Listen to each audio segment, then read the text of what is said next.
these are all more complicated ways that companies can get people's attention by partnering with movies, by creating their own media channels. And when they have people's attention, they can direct them in whatever direction is relevant based on the feedback that they receive. And it's important to take advantage of all these new changes in technology and leverage them.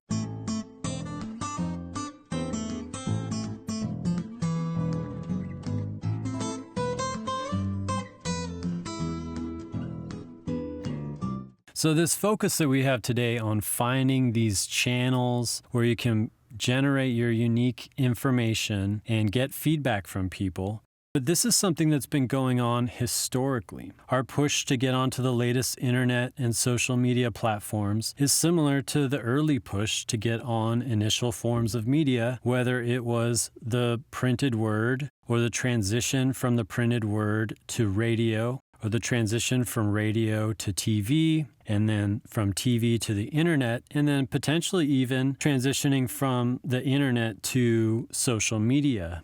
So when radio first came about, it was sort of the same perspective, where companies noticed that there was a platform where people could potentially be giving their attention, and they wanted to get involved in that platform. And, the traditional model that we have for radio and for TV is that they get content that is produced from an alternative company, and then they host that content, and then they sell advertising to a company to put advertisements in between that content.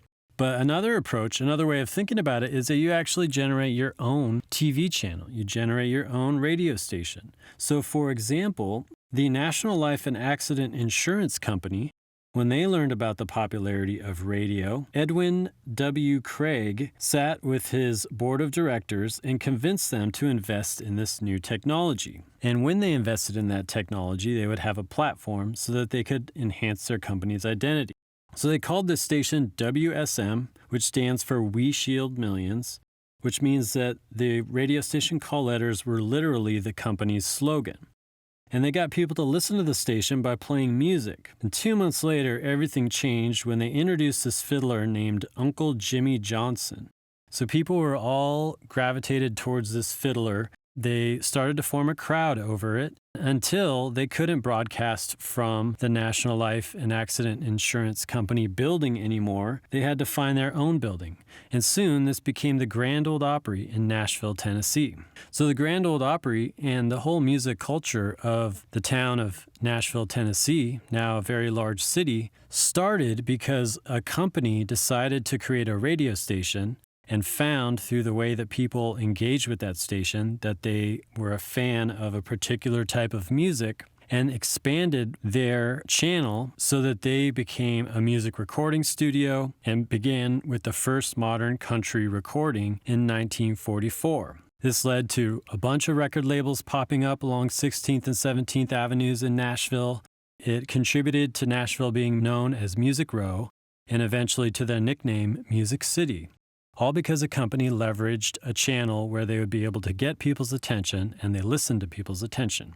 So let us know what you think of this. If you know of any movies that were created by companies or complex partnerships between companies and media channels, let us know in the comments.